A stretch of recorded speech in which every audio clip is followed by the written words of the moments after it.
Good morning, Chris Whelan from the Wellington Centre of Business Excellence, Building Better Businesses. We're into part 4 of the 5-part series on what are the major challenges facing SMEs across New Zealand at the moment. And today we're going to talk about talent management, finding, retaining, and growing, keeping the best staff you can get. What's the problem with not doing it? Well, let me be clear, the war on talent never ever ends. It's been going on for years and years and years, and it's still going on. So that's the first point. The war on talent doesn't end. It's got worse in the last couple of years with COVID, with government restrictions on who can come into the country, who can't come into the country. All of the things that we all know about, they're right there, different policies. Staff shortages, general shortages, of course, have been all around. But the fact remains that business is about people, who you do it with, who you work with, your staff, very, very important. And as I say, that war on talent is never stops and probably not going to stop anytime soon. There are a couple of things that happen if you don't get good staff, or if you can't find, retain, and grow good staff. Firstly, you've got to do it all yourself, right? So as a business owner, you've got to be there, you've got to do it all yourself. Puts a lot of pressure on you, puts a lot of pressure on the few people that you do have. That's the one point. You run the risk in that situation also of high turnover of staff, which is not ideal. So do it all yourself, and you've got a high turnover, double whammy.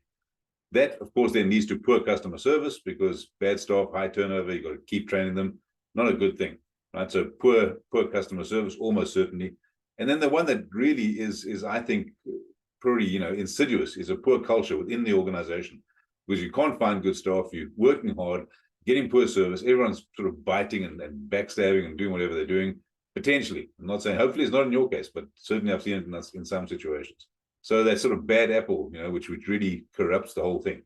Not a great situation if you can't find good, reliable staff.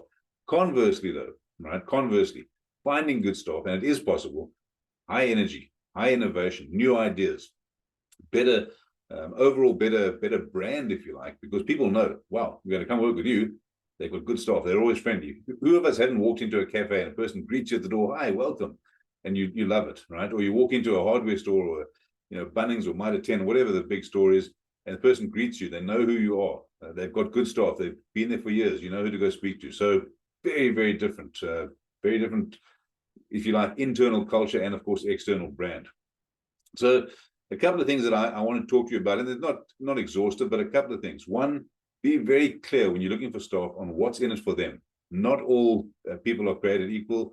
Not all people want the same things. People are unique. So what's in it for that particular individual, right? Employees want growth. They want opportunities, just like the rest of us. So what's in it for them? Not just what do you need.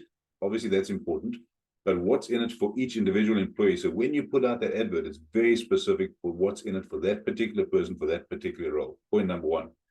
Point number two, be clear on personalized skills development. The point I was making a moment ago, that not everyone's the same. Not everyone's equal, if you like, in terms of what they need and what their development plans are. Be clear on personalized development plans. So you can say to someone, we're going to tailor this plan for you in our organization so that over the next couple of years, this is what you can get out of it. And so that not one size fits all becomes very important. And then the third thing is what I call freedom within a framework. Be clear on what the boundaries are of the role. Be clear on what's expected. A very clear understanding of your expectations and his or hers, your employees' expectations, becomes so helpful. When people don't know that, they get confused. And when that confusion happens, that's when things start falling over. So be clear on what's expected, and celebrate the wins. So when a person achieves something, or even if they're on the way to learning it, celebrate the wins.